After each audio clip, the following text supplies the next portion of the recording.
ഇവിടെ തന്നെ നിൽക്കണം, കെഞ്ചേൻ്റെ വീട്ടിൽ തന്നെ നിൽക്കണം. പിന്നെ ഒരിക്കലും ഞാൻ എൻ്റെ പേരൻസ് ആണെന്നൊന്നും ഞാൻ നോക്കുന്നില്ല. കാരണം ഇപ്പോൾ പേരൻസാണ്, ഇപ്പോൾ കെവിൻചേട്ടന് ഞാനുമായിട്ട് റിലേഷൻ ഉണ്ടെങ്കിൽ അവർക്ക് കെവിൻചേട്ടൻ്റെ അടുത്ത് പറയോ വഴക്കുണ്ടാക്കുകയോ എന്ത് ചെയ്യാം, പക്ഷെ ഒരു ജീവൻ എടുക്കേണ്ട ആവശ്യമില്ല.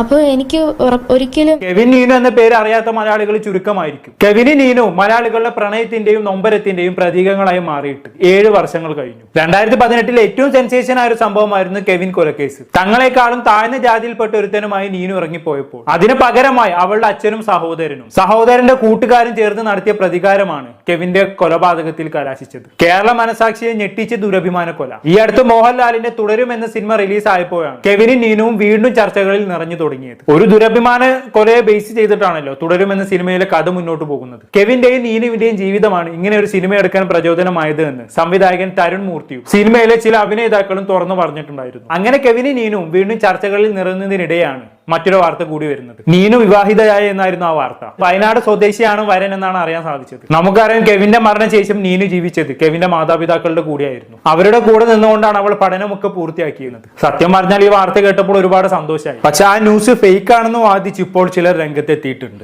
അതിനെക്കുറിച്ചുള്ള കൂടുതൽ കൺഫർമേഷൻ വരേണ്ടിയിരിക്കുന്നു. നീനുവിന്റെ ജീവിതം നിങ്ങളൊന്ന് ഓർമ്മപ്പെടുത്താനും കൂടി വേണ്ടിയാണ് ഞാൻ ഇങ്ങനെ ഒരു വീഡിയോ ചെയ്യാമെന്ന് വിചാരിച്ചത്. കാരണം ഇങ്ങനൊരവസ്ഥ ഇനി ആർക്കും വരാൻ പാടില്ല. ജീവിതത്തിൽ ഒരുപാട് അനുഭവിച്ചൊരു പെൺകുട്ടിയാണ് നീനു. കുട്ടിക്കാലം തൊട്ടേ സ്വന്തം വീട്ടിൽ നിന്ന് തന്നെ നിരന്തരമായ മർദ്ദനങ്ങൾ ഏറ്റുവാങ്ങേണ്ടി വന്നിട്ടുണ്ടായിരുന്നു അവൾക്ക്. ചെറിയ ചെറിയ കാരണങ്ങൾക്ക് പോലും അച്ഛൻ നീനുവിനെ ക്രൂരമായി മർദ്ദിക്കുമായിരുന്നു. 2018 കൊടുത്തൊരു ഇന്റർവ്യൂവിൽ വീട്ടുകാരിൽ നിന്ന് തനിക്ക് നേരിടേണ്ടി വന്ന ക്രൂര മർദ്ദനങ്ങളെ കുറിച്ച് നീനു തുറന്നു പറയുന്നുണ്ട്. നമുക്കതൊന്ന് കണ്ടുനോക്കാം. വീട്ടില് മാനസികമായിട്ട് ശാരീരികമായിട്ട് ഒരുപാട് പീഡിപ്പിക്കുന്നുണ്ടായിരുന്നു. ഒരുപാട് തെറിവിളിയും വഴക്കും അടിയും ഒരുപാട് തല്ലിയിട്ടൊക്കെ ഉണ്ട് വീട്ടിൽ. ഞാൻ 5ാം ക്ലാസ് തൊട്ട് 10th വരെ വീട്ടിൽ നിന്നിട്ടുണ്ട്. അത് കഴിഞ്ഞ് ഹോസ്റ്റലിലാണ് നിന്നത്. അപ്പം ആ സമയത്തൊക്കെ ഒരു ചെറിയ വിഷയത്തിനും തല്ലാറൊക്കെ ഉണ്ട്. തല്ലുവാണെങ്കിലും കമ്പ് കൊണ്ട് ഒന്നും അല്ല തല്ലുന്നത്, കൈ കൊണ്ട് തലക്കടിക്കുകയും വിറകുള്ളി കൊണ്ടൊക്കെ അടിക്കും. പിന്നെ അടിവയറ്റിനൊക്കെ ചവിട്ടും. അതുപോലെ ഒരുപാട് തല്ലിയിട്ടുണ്ട്. അല്ലാതെ ഇപ്പോൾ എന്നെ തല്ലാൻ വരുന്നത് ഞാൻ പറഞ്ഞു എന്നെ വടി കൊണ്ടൊന്നും അല്ല തല്ലുന്നത്, എന്നെ നല്ല രീതിയിൽ ചവിട്ടി കൂട്ടുന്നവർ പോലെ എന്നെ ഒരുപാട് ഉപദ്രവിച്ചിട്ടുണ്ട്.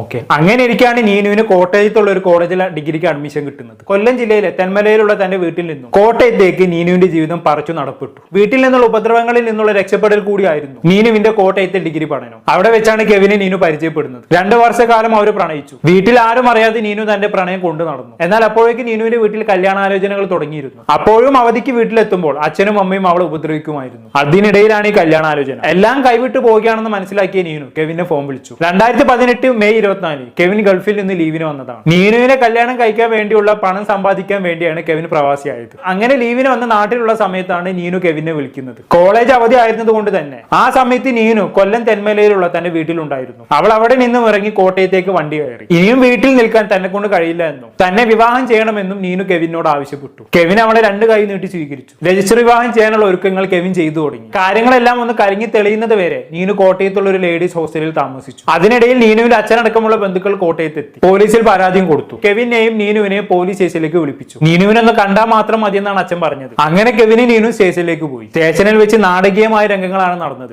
SI അടക്കമുള്ള പോലീസുകാർ കെവിനെയും നീനുവിനെയും ഭീഷണിപ്പെടുത്തി. നീനുവിനെ തെറി പറഞ്ഞു. അവൾ അച്ഛന്റെയും അമ്മയുടെയും കൂടെ തിരിച്ചു പോകാൻ നിർബന്ധിച്ചു. എന്നാൽ നീനു അതിനൊന്നും കൂട്ടാക്കിയില്ല. ഒടുവിൽ പോലീസിന്റെ സഹായത്തോടെ ബലപ്രയോഗം നടത്തി നോക്കിയെങ്കിലും നീനു അതിന് വഴങ്ങിയില്ല. അങ്ങനെ ഒടുവിൽ അച്ഛനും കുടുംബക്കാരും തിരിച്ചുപോയി. കെവിൻ നീനുവിനെ തിരിച്ചു ഹോസ്റ്റലിൽ കൊണ്ട് ചെന്നാക്കി. ശേഷം കെവിൻ നേരെ പോയത് ബന്ധുവും സുഹൃത്തുമായിട്ടുള്ള അനീഷിന്റെ വീട്ടിലേക്കാണ്. അന്ന് രാത്രിയാണ് കേരളത്തെ നടക്കിയ സംഭവങ്ങൾ അരങ്ങേറുന്നത്. ആ വീട്ടിൽ അന്ന് രാത്രി കെവിനും അനീഷും മാത്രമേ ഉണ്ടായിരുന്നുള്ളൂ. 2 പേരും ഉറങ്ങാൻ കിടന്നതിന് ശേഷം അർദ്ധരാത്രിയൊക്കെ ആയ സമയത്ത് ഒരു വലിയൊരു ആക്രമി സംഘം ആ വീടിനെ വളയുകയാണ്. അവർ ജനൽ ചില്ലുകൾ അടിച്ചു പൊട്ടിച്ചു. പിൻവശത്തെ വാതിൽ ചവിട്ടി പൊളിച്ച് തുറന്നുകൊണ്ട് അകത്തേക്ക് പ്രവേശിച്ചു. കെവിനെയും അനീഷിനെയും മർദ്ദിച്ച് അവശരാക്കിയ ശേഷം 2 കാറുകളിൽ കയറ്റിക്കൊണ്ട് അക്രമി സംഘം അവിടെ നിന്നും യാത്ര തിരിച്ചു. നീനുവിന്റെ നാടായ കൊല്ലം തെന്മലയിലേക്കായിരുന്നു ആ യാത്ര. അതിഭീകരമായ മർദ്ദനങ്ങൾ ഏറ്റുവാങ്ങി. മരണത്തെ മുന്നിൽ കണ്ടുകൊണ്ട് നടത്തിയ ആ യാത്രയെ കുറിച്ച് അനീഷ് പിന്നീട് മാധ്യമങ്ങളോട് തുറന്നു പറഞ്ഞിരുന്നു. അതിന് ചെറിയൊരു ഭാഗം കൂടി കണ്ട് നമുക്ക് തിരിച്ചു വരാം. പുറത്തേക്ക് കൊണ്ടുവന്ന് മൂക്കും കണ്ടും കൊട്ടി ഒരു അടി അന്നേരം കിട്ടി. അടിക്ക് ഞാൻ ബ്ലഡ് വന്നിരുന്നു പോയി. ആ സമയത്ത് അവരെന്നെ എടുത്ത്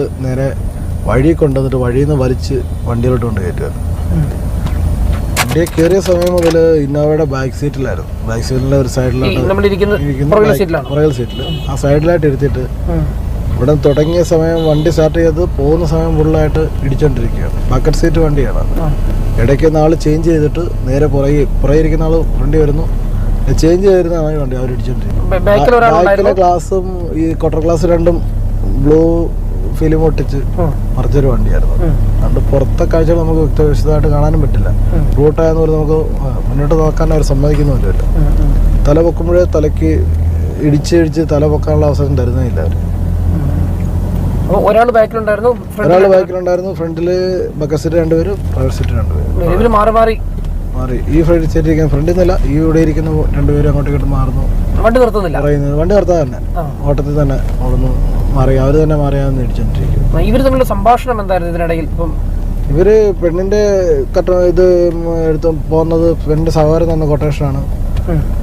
അത് 1 ലക്ഷം രൂപയുടെ കൊട്ടേഷനാണ്. കൊട്ടേഷൻ കഴിഞ്ഞ് ഞങ്ങൾ ഗോവയ്ക്ക് പോവാണ് എന്നുള്ള കാര്യങ്ങളും പിന്നെ ജാതിപരമായ കാര്യങ്ങളും നിങ്ങൾ ഏതാ ജാതി എന്നുള്ളതും ഞങ്ങളെപ്പോലെ ഉള്ളവർക്ക് നിങ്ങളെപ്പോലെ താഴ്ന്ന ജാതിക്കാർക്ക് കൊടുക്കാനുള്ളതല്ല പെണ്ണെന്നുള്ള ആ സംസാരം അങ്ങനെയുള്ള കാര്യങ്ങളൊക്കെയാണ്.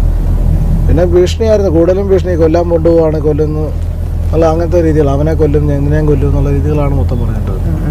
ഓക്കെ, അനീഷിനെയും കെവിനെയും 2 വണ്ടികളിലായിട്ടാണ് കൊണ്ടുപോയത്. അതുകൊണ്ട് തന്നെ കെവിന് എന്താണ് സംഭവിച്ചതെന്ന് അനീഷിനെ അറിയാൻ കഴിയുന്നുണ്ടായിരുന്നില്ല. വണ്ടിയിലെ ആക്രമി സംഘം അനീഷിനെ നിരന്തരമായി ഉപദ്രവിച്ചിരുന്നു എന്നാണ് പറയുന്നത്. അങ്ങനെ നോക്കുമ്പോൾ കെവിന്റെ അവസ്ഥ എന്തായിരിക്കുമെന്ന് പറയണ്ടല്ലോ. അനീഷിന് കിട്ടിയതിന്റെ 3 ഇരട്ടി ഉപദ്രവങ്ങൾ കെവിന് കിട്ടിയിട്ടുണ്ടാവും എന്നുള്ളത് ഉറപ്പാണ്. അവർ കെവിനെ ഇഞ്ചിഞ്ചായി ഇടിച്ചു കൊന്നു, എന്നിട്ട് പോയിലെറിഞ്ഞു. 2 ചാക്കോമാരായിരുന്നു ഈ കൊട്ടേഷന് പിന്നിൽ. ഒന്ന് നീനുവിന്റെ അച്ഛനായ ചാക്കോ, 2 നീനുവിന്റെ സഹോദരനായ ഷാനു ചാക്കോ. അത്രയും കാലം പെങ്ങളെ തിരിഞ്ഞു നോക്കാത്ത ഷാനു ചാക്കോക്ക് പെങ്ങൾ ഇഷ്ടമുള്ള ഒരാളുടെ കൂടെ ഇറങ്ങി പോയെന്ന് കേട്ടപ്പോ ചോര തളച്ചു. അതും താഴ്ന്ന ജാതിയിൽ പെട്ടവനാണെന്ന് അറിഞ്ഞതോടെ അവരങ്ങ് ഇല്ലാതാക്കി കളയാമെന്ന് അവരങ്ങ് തീരുമാനിച്ചു. അങ്ങനെയാണ് സിനിമ സ്റ്റൈലിലുള്ള ഈ കൊട്ടേഷൻ നടക്കുന്നത്. അങ്ങനെ അടുത്ത ദിവസം നേരം പുലർന്നു. നീനു കെവിനെ ഒരുപാട് തവണ ഫോൺ വിളിച്ചു നോക്കി, എടുക്കുന്നില്ല. പേടിച്ചു പോയ നീനു പിന്നെ പോയത് നേരെ പോലീസ് സ്റ്റേഷനിലേക്കാണ്. അന്ന് പോലീസ് സ്റ്റേഷനിൽ വെച്ച് നീനു കരഞ്ഞുകൊണ്ട് മാധ്യമങ്ങളോട് സംസാരിച്ചിരുന്നു. നമുക്കതൊന്ന് കണ്ടുനോക്കാം. ഞാനും കെഞ്ചാനും തമ്മിൽ ഇഷ്ടത്തില്ലായിരുന്നു. 2 വർഷമായി. എൻ്റെ വീട്ടിൽ കല്യാണാലോചനയായിരുന്നു. പിന്നെ എൻ്റെ വീട്ടിൽ അല്ലാതെ കുറേ പ്രശ്നങ്ങളൊക്കെ ഉണ്ടായിരുന്നു. അതുകൊണ്ട് ഉടനെ എനിക്കൊരു കല്യാണം ഉറപ്പിച്ചപ്പം ഞാൻ കെഞ്ചാൻ്റെ കൂടെ ഇറങ്ങി വന്നു. അത് ഞാൻ വീട്ടിൽ വിളിച്ച് പറഞ്ഞു. അപ്പോൾ അവർ മിസ്സിംഗ് കേസായിട്ട് ഇവിടെ പോലീസിൽ കംപ്ലയിൻറ്റ് കൊടുത്തു. അത് കഴിഞ്ഞ് എന്നെ ഇവിടുന്ന് ഞാൻ എഴുതി ഒപ്പിട്ടും കെഞ്ചാൻ്റെ കൂടെ പോകാൻ എഴുതി ഒപ്പിട്ട് മേടിച്ച് ഇവിടുന്ന് എല്ലാം സോൾവ് ചെയ്ത് വിട്ടതാണ്. എന്നെ കെഞ്ചായിട്ടും തന്നെ ഒരു ഹോസ്റ്റലിൽ നിർത്തിയേക്കുമായിരുന്നു. അത് ഇന്നലെ വരെ കെഞ്ചാനെ വിളിക്കുമ്പോൾ കിട്ടുന്നുണ്ടായിരുന്നു, സംസാരിച്ചത്. ഇന്ന് രാവിലെ തൊട്ട് വിളിച്ചിട്ട് കിട്ടുന്നില്ല. ഓക്കെ, നീനുവിന്റെ ഈ സംസാരത്തിന് ശേഷമാണ് ഈ സംഭവം വലിയ വാർത്തയായി മാറി തുടങ്ങിയത്. അപ്പോഴൊന്നും കെവിൻ മരിച്ച വിവരം പുറലോകം അറിഞ്ഞിരുന്നില്ല. കെവിനെ കാണാനില്ല, അത്ര മാത്രമേ അറിയൂ. അതിനിടെ അനീഷിനെ ആക്രമി സംഘം തിരിച്ച് കോട്ടയത്ത് തന്നെ ചെന്ന് വിട്ടു. കെവിന് എന്ത് സംഭവിച്ചെന്ന് അപ്പോഴും അനീഷിന് അറിയില്ലായിരുന്നു. അനീഷ് നേരെ പോലീസ് സ്റ്റേഷനിൽ പോയി നടന്ന കാര്യങ്ങൾ വിശദീകരിച്ചു. പിന്നീട് നടന്ന അന്വേഷണത്തിലാണ് ഈ അരും കൊലയുടെ കഥ പുറലോകം അറിയുന്നത്. ഇന്നിപ്പോൾ 7 വർഷം കഴിഞ്ഞു. ഇപ്പോഴും നീനുവിനെയും കെവിനെയും ആളുകൾ ഓർക്കുന്നു. ഇനിയെങ്കിലും സന്തോഷകരമായിട്ടുള്ള ഒരു ജീവിതം അവൾക്ക് ലഭിക്കട്ടെ. പരസ്പരം പ്രണയിച്ചതിന്റെ പേരിൽ ഇനി ആരും ഇവിടെ കൊല്ലപ്പെടാതിരിക്കട്ടെ. കൂടുതലൊന്നും ഞാൻ പറയുന്നില്ല. എന്താണെന്ന് കേട്ട് നിങ്ങൾക്ക് തോന്നുന്നത് താഴെ കമന്റ് ബോക്സിൽ രേഖപ്പെടുത്തുമല്ലോ. അടുത്തൊരു ടോപ്പിക്കുമായി വീണ്ടും കാണാം.